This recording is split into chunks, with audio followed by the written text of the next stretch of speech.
Happy Friday. It is March 17th, and I'm Nicole Andrews, and this is the Career Disruptor Weekly live show. It's the Career Disruptor Advantage show. So I'm so excited. If you're watching live, post in the comments, and if you're watching the replay, post in the comments as well. You can still type in your questions.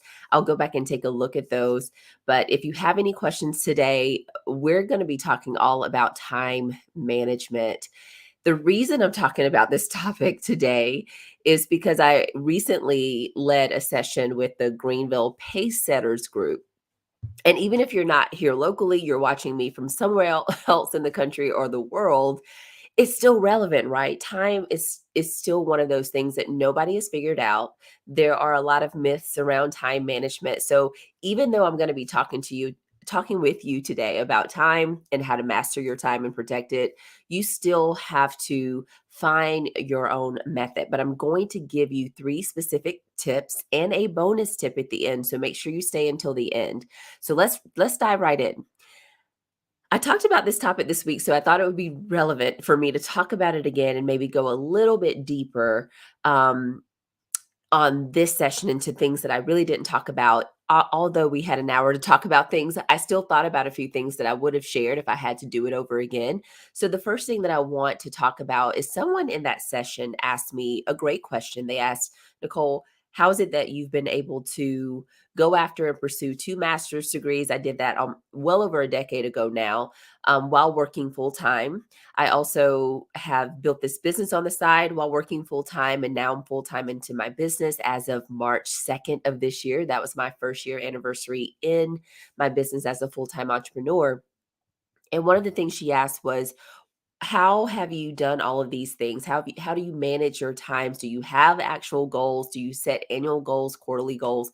And my response was yes, I do. I actually go and lock myself in a hotel, usually for 2 or 3 days every single year, to plan out my annual goals. So that may not work for you. You may say, I can't do that, or that's not something I want to do. It's not fun to me. But I literally go and I map out my goals, 3 to 5 big goals for the year. And I have flip chart paper around the room. And I literally go through and write out what didn't work well for me and what did work well for me that year. And then I also look at what am I trying to achieve in this year. So for you, in terms of time management, the reason why I started with goals, which is the number one thing that you have to do, is know your goals. So if you're watching this and you're feeling like time is just ticking away, you're not really accomplishing anything, a lot of times it's because there really isn't a clear goal that you are aiming for. It's like every day just becomes routine and monotonous,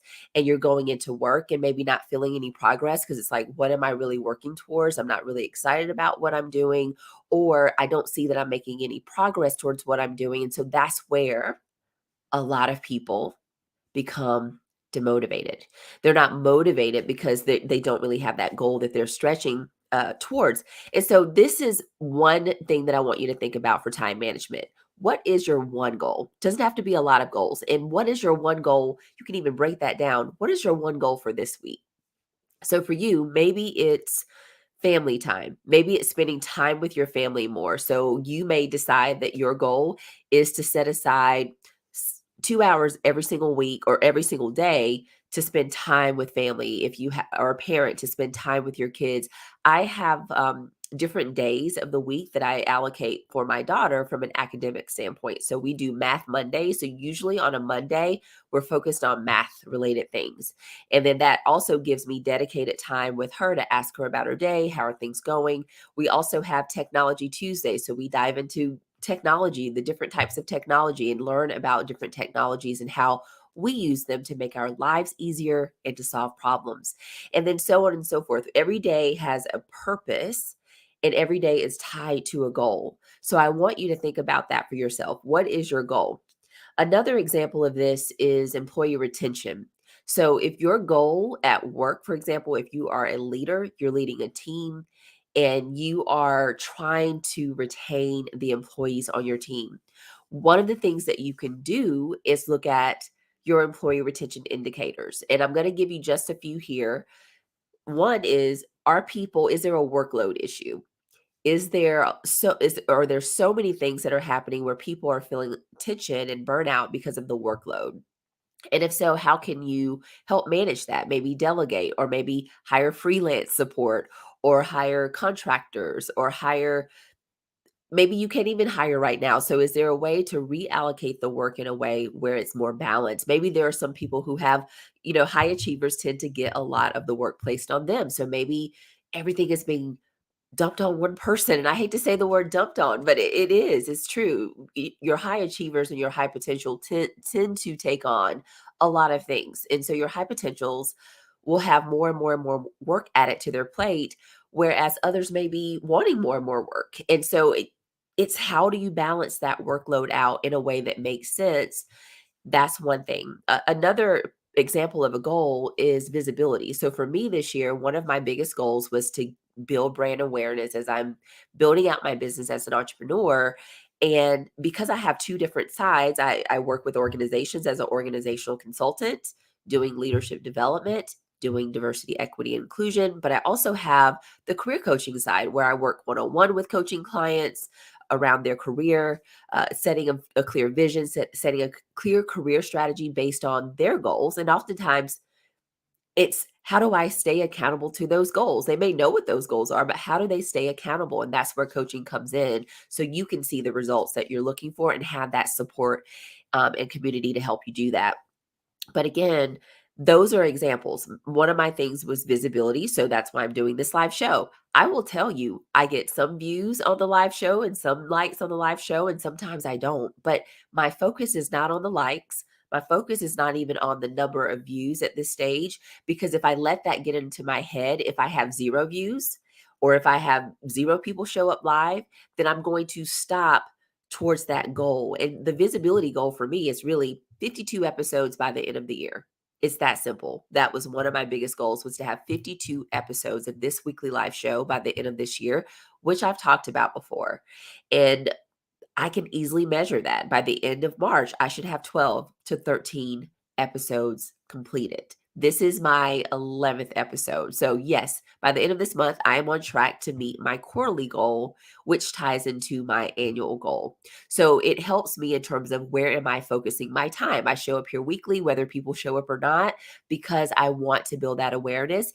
And like anything, sometimes it takes time. It's not an overnight success. It's not trying to get 1,000 likes or 60,000 views. That is not my goal. My goal is to show up live, do it messy, do it imperfect. So that way, over time, when the views start to come in, and I believe that they will, when the light starts to come in, when all of the awareness starts to change, and I do have more visibility in terms of the business, then I have perfected it messy and imperfect along the way. And by that time, I'm really in a rhythm and I really understand what's working, what's not, and I've honed in on what I want this to look like and what you are telling me you want it to look like. So if you're watching this and you like the show or you've watched a few episodes, let me know what you'd like to see from the show, and what you'd like to hear from a career standpoint in terms of career coaching or even as an organization around organizational consulting.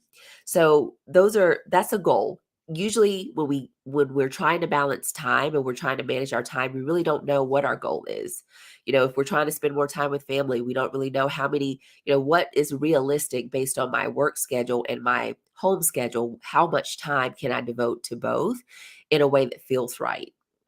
The second thing that I want you to think of is a schedule. So I talked about this, and you can actually go and download my free guide. It's thenicoleandrews.com/time dash mastery.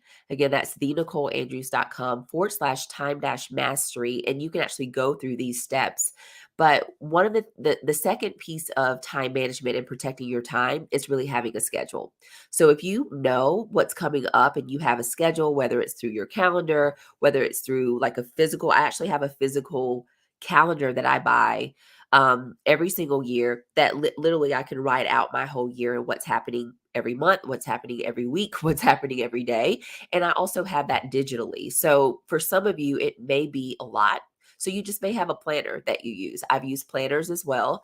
And it may be something that you can think about for yourself to help you think about what is your schedule to meet that goal that you set at the top of the year or at the top of the month or at the top of the quarter. What is your schedule? How is your schedule going to support your goals? And for example, there are a lot of people who, for example, I'm a night owl, and we were having this conversation in that session this week because there are early bird morning, morning people, there are night owls, and there's so much tension there because society is set up in a way to where typically the early bird gets the worm, right? We've all heard that phrase, but it's also hard for night owls because where do I fit into that equation, right? When I know that I have to be up at a certain time because that's the way that the world has been structured. But one of the things that I realized being a night owl, and if you're a morning person, think of this for yourself as well. I operate well between 10 and 2 a.m. or 10 a.m. to 2 p.m. So 10 a.m. to 2 p.m. is really my sweet spot of the day for me to get focus work done, to really get that energy. I'm probably not going to be energetic if I get up at 5 a.m. It's just not going to happen. So I know that about myself. So I try to think about what can I really do to maximize what I need to get done between 10 a.m. and 2 p.m. Then usually it's close to school pickup time, so getting my daughter, spending that family time with her so I don't have to feel guilty about that. And even in corporate, when I would come home, I would shut off for a good block of time, no responding to emails, no, even when I was on vacation, like I really tried to unplug. And it was something that actually another leader modeled for me many years ago. And I really appreciated that about the leader because they would say the same thing. Hey, I'm unplugging unless there are emergencies. So I want you to do the same when you are on vacation. So only contact me for emergencies. And at the time, it seemed odd because not a lot of people do that. And I just thought, wow, what a great role model for what it means to unplug is showing your team that it's okay for them to do the same thing. So I'm going to come back to that at the end, but I just want you to think about your schedule. So that works for me. Also being a night owl, 10 p.m. to 2 a.m. works for me. I just get in another flow state between 10 p.m. at night and also between 10 p.m. and 2 a.m. For you, it may be different, but figure out what your natural rhythm is and try to operate and figure out how you can get what you need done within that window of time. So a way you can protect your time is to really create a schedule. Create a schedule that will work for you. And that can be done daily, that can be done weekly, monthly, however you want it to work through that. Before I move on to the third tip, I want to share three kind of micro tips for schedules. So some people batch their tasks or whatever they need to get done. So say if you're at work and you have to work on a project for a client, there are similar tasks for each of these clients that you have to get done. Instead of trying to do one for this client, one for that client, you can actually batch whatever the similar tasks are. So if it's trying to create a project brief for that client and you have three clients that you need to do that for, you can actually batch that and focus on completing those tasks within a certain period of time. There's also time, what they call time blocking. So I have literally on my calendar a group of activities. So it's a grouping of activities. So marketing activities, there are also admin activities, there's business development activities, literally time blocked on my calendar for the week. So time blocking is really focused on what are the major activities you need, even if you're in corporate, right? Things that you know you have to get done on a regular basis that you can time block around and say, okay, these activities I'm going to do on Mondays, these activities I'm going to do on Tuesdays. Again, it may not work for everyone, but how can you organize your days around blocks of time where you know these major things have to get done on a weekly basis in order to keep things moving forward? Another example is time boxing. I don't time box, but this strategy is really around, it's not focused on completion of a task like batching is or time blocking. It's more so focused on, I'm going to give myself an hour to do this task for my job. So if I have something major that I need to get done at work for my boss, for my team, for my job, then I'm going to time box this and say I'm going to give myself an hour to complete it. At the end of that hour, if you have not completed that task, then you know that, okay, I'm going to move on to another task, but that task actually is going to take much longer. It starts to give you an indication of how long it's taking you to complete certain things and what things require more of your time, which things require less. But after that hour, that's it. You time box, you only work on that task within that time frame. So again, I don't do that because I really like time blocking so I can get things done within a window of time, maybe 2 to 4 hours that I'm working on marketing tasks, or 2 to 4 hours where I'm working on more administrative things in my business or networking or whatever those time blocks are, business development, relationship building. So those are some examples. Some examples. We're going to segue into the final part of this before I share the bonus tip. But I want you to think about when you're thinking about protecting your time, one of the things that you have to think about at home and at work are your distractions. What are your time wasters? And again, you can download my freebie at theNicoleAndrews.com/time dash mastery. Especially if you're a mid-career woman, you're struggling to figure out how you can manage your time, how you can increase your work-life balance. No one has it perfect. So I'm not going to say that, oh my gosh, I get this perfect. I don't. But it does help me to understand where are my biggest distractions, what are my biggest time wasters. And in that free download, that will give you the top 10 time wasters that I've seen just being in corporate that I feel are the biggest things that people waste their time on and are the biggest distractions. Even if you're a leader and you're thinking about, wow, I need to understand what I am being distracted, or I can't get this done, or I'm trying to figure out why are we not moving this forward on my team? It can help you understand what might be your biggest time wasters. So I'm going to give you two examples today. The first example are meetings. I laugh because I'm sure some of you are feeling the same way. And then others are like, well, meetings you can't really control because people place things on your calendar automatically that you have to attend and you have to show up for. But one of the biggest time wasters for me when I was in a corporate role were meetings. And not that the meetings weren't effective, they were absolutely great meetings and meetings that had a lot of information sharing and a lot of collaborative meetings that were very critical to running the business right and supporting my team and supporting the leadership team that I was on.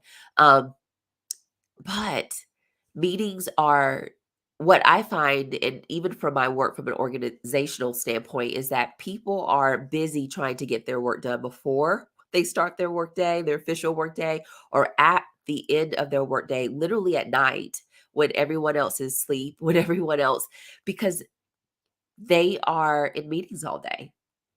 So I want you to think about that for you, and also if you are a leader, your team. How many meetings are people spending their time on? How many meetings are people in? And I actually did this. I did a meeting audit for myself one time. And there was one month when I had over 100 meetings that were on my calendar in my corporate role. And then I went back 3 to 4 months prior, and my average over that 3 month period was about 65 meetings for the month. So again, I want you to do a meeting audit. That's one of the biggest time wasters. And also think about those meetings. Which ones do you really have to attend and be at, and which ones can you actually delegate maybe to a member of your team? Sometimes we're showing up to meetings that we don't really need to be in, that maybe our team can roll up to us. Or if you are an individual contributor and you're only responsible for your role, your task, and not a team of direct reports, you can actually look at your amount of meetings and say, okay, which meetings do I feel would be beneficial for me to shadow and kind of understand and attend, so that way I have insights into what's going on, even though it may not be a part of my daily role, and which ones aren't. Which ones aren't. And what I did, I'm going to give you a tip. What I did was I actually blocked out, I had no meeting days. So for example, Wednesdays were no meeting days. And what that means is I actually created a block that showed my calendar is busy for Wednesdays. And I did that for Mondays as well, but it didn't always work right. But I did that for Mondays and Wednesdays, and I believe a partial day for Friday, where I would block my calendar as busy so that way I could get things done during the workday as well while I was around people. So I didn't have to, I'm not working on something at night and sending it to someone else, or having to set the email to send to them the next day because I didn't want to bother them at night and think it was urgent. So I know that was a lot, but what I really want you to think about is, can you set your calendar as busy? And honestly, it's not like some people may say, "Well, wow, that's deceptive." It is not. For me, it was the only way that I could get things done on during the work week without always having to, like, again, 100 meetings, 65 meetings. It's hard to get anything else done. Even at night, you're depleted. So it would allow me to, yes, I was busy because I was working on the projects that needed to be done. I was working on other tasks because when you come out of those meetings, usually there are other tasks that have to be done as a result of that meeting. So those meetings, or that no meeting day, would allow me to work on the tasks that came out of some of the other meetings, and then also get other projects and other big tasks done that I needed to get done to keep things moving forward. And so what it also allowed me to do was that if I needed an open space for someone, I could say, yes, you can book on Wednesday, because I knew I had an open space just in case there was something urgent that came up that someone needed to book, versus saying, hey, I'm not going to be able to see or meet with you until next week because my calendar is packed. So it allowed that open space for me to support my team and support others in the organization as well, because I knew I had those blocks. What it also did was that it allowed people who were looking at my calendar, who would actually place something on my calendar and book something, to not book on Wednesdays because it would show up as busy. So I hardly ever had anything booked on Wednesdays. Again, it doesn't always work because someone may, like your leader, may have a standing meeting on a Wednesday. So your day may be different. You may find that there's a day of the week where you can't actually do no meeting days, and just block your calendar to get stuff done. So find that work day for you. But for me, it was Wednesdays, and hardly, over time, people never booked on that day, or they would ask, hey, you're showing busy on this day. Can you actually meet, or are you really busy? And I'm like, I am busy, but yes, I can meet on this time on this day. And what I tried to also do, if this is helpful, is I would batch anything that I was doing. Like if I was meeting with someone, I would try to batch those back to back. So even if on my no meeting days, if I had meetings scheduled, I tried to batch those meetings back to back, so that way I could have my meetings all in one cycle, like say 2 or 3 hour window, and then I knew the rest of the day I would have free to get some things done. So even if you are having meetings, try to get them as close together. I know it can be tiresome for some, and again, it may not work for you. You may try this and say, I don't like that strategy. I like spreading my meetings out so I have room to breathe.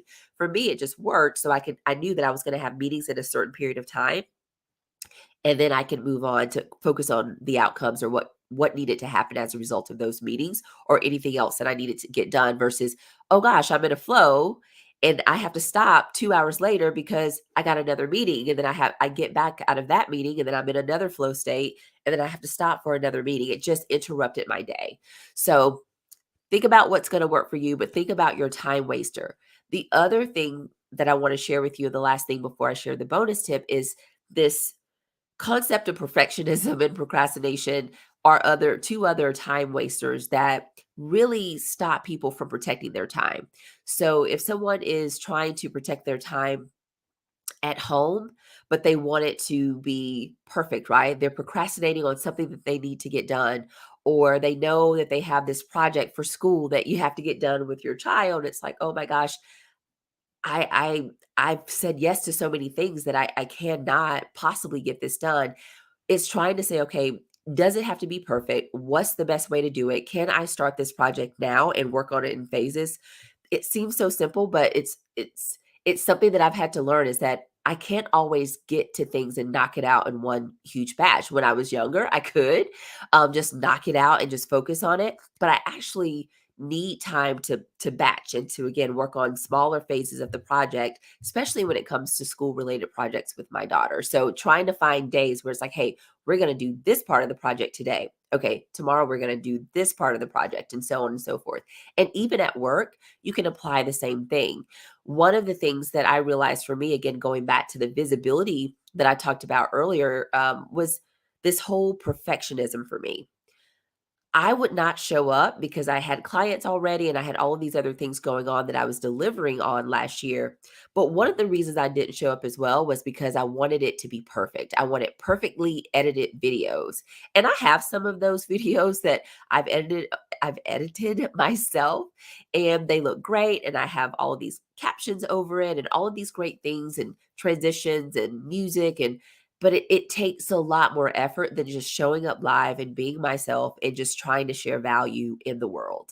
And even if, again, one person watches this ever and it impacts their lives or it helps them move forward in their career in some way, I've done my job. I feel like that it for me is enough. It's not, oh gosh, well, I won't ever do this if it's just one person showing up. I have to stop. Yes, I may have to change my strategy at some point.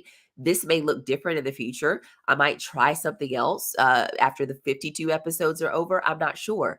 But I was not showing up because I needed it to be perfect. And I felt like, gosh, I needed to have these perfectly polished videos. And what if I show up and I stumble over something that I'm saying? Or if I'm speaking so fast, people don't understand, or I have to, all of these things that we put in our head. That's why, really, when it comes to time and how to master and protect it, there is no magic formula.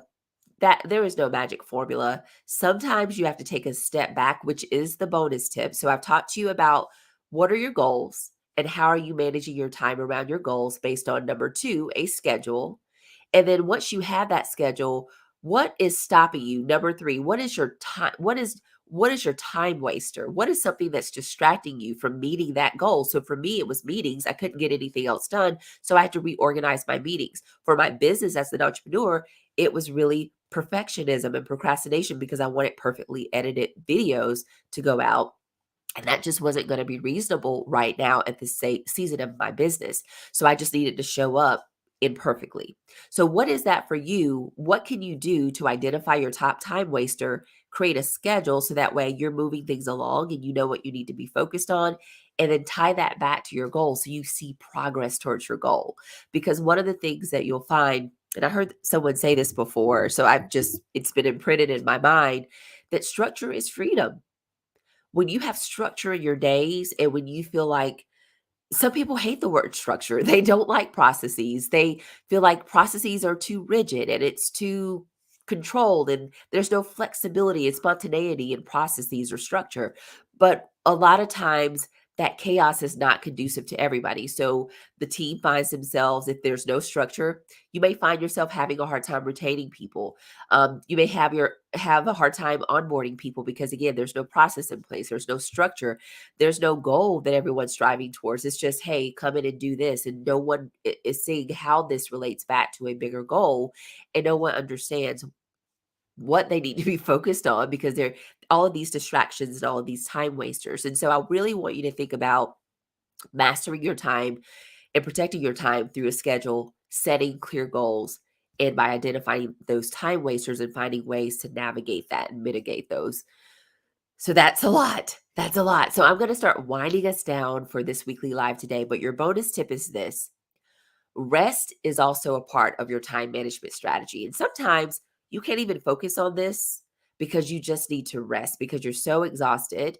So it could be that rest is the thing that you need to do before you can figure anything else out. Because again, I haven't mastered time perfectly, or I don't have a perfect work life balance, but I have found ways, again, going back and getting 2 degrees while working full time and also building the business on the side. Like I found ways to operate in the windows of time that works for me when I'm most energetic, also within a schedule that works for me, and also making sure that I'm not focused on things or having those distractions that really keep me away from the goals that I've set for my career and my life and also my family, right? So rest can also be a part of that equation. Rest, rest, rest. And with that, this is the third week, I believe. I think we have 5 weeks this month. I can't remember, but this is the third episode for March that I've shared. So with every third episode, I do highlight a small business owner or a woman in my membership. And this week, I'm going to spotlight Catherine Mars. So I spotlighted Catherine last week, but it was all jumbled up with the job sharing tips that I shared. So I want to highlight Edenwood NC this week. Catherine Mars and her spouse is the co-founder of Edenwood NC, and they have the barn and the tree house. And it's based in Hendersonville, North Carolina. There are two pretty much they're on Airbnb, so you can type in Edenwood NC on Airbnb, or you can actually type in Edenwood NC on Instagram, and it should pull up for you. But one of the things that I loved about this place when I visited almost a year ago was the fact that it was in nature. It was in a mountain setting. It was surrounded by trees and a little pond, and it was peaceful. Like I literally woke up looking at the mountains every day, looking at nature every day because I was surrounded in nature in a cabin-like feel versus your traditional hotel space. So if you need a place to rest and focus on some things that you need to get done to protect your time, to protect your energy, then try the tree house or the barn. The information on the website doesn't even do it justice, so I definitely recommend that you check it out. If you have any questions, I'm sure you can post and ask questions about the experience, but I would definitely highly recommend. And Catherine Morris, I've known her for over a decade now, so I do want to share just how beautiful this experience was and how beautiful she and her spouse made the experience. Just the little details that they had, the little cards, written notes when you walk in, and just things to make your experience and your trip so amazing. So Edenwood NC, and they've designed this for dual career couples. They've also for designed it for corporate professionals who are, you know, always on the go, always go, go, go, striving, striving, striving to find rest. So that's a part of your time management strategy this week. That is your bonus tip. And also, again, my highlight of the month is Catherine Mars with Edenwood NC. So if you're checking this out in the future, definitely make sure that you stop if you're looking for a totally different experience that is surrounded by nature and by people who are again just so caring and genuinely wanting you to have a great experience, and make sure you check it out. So with that, I'm going to wrap up today's session. Again, you can download my free time mastery kit. So if you're a mid-career woman and you're trying to balance work and life, I know how that is. Check out thenicoleandrews.com/time dash mastery to download your free time mastery daily planner. I hope that you have a wonderful weekend. And as I always say, remember to disrupt the status quo on purpose and to change the world, create the things that you wish existed. Have a great weekend.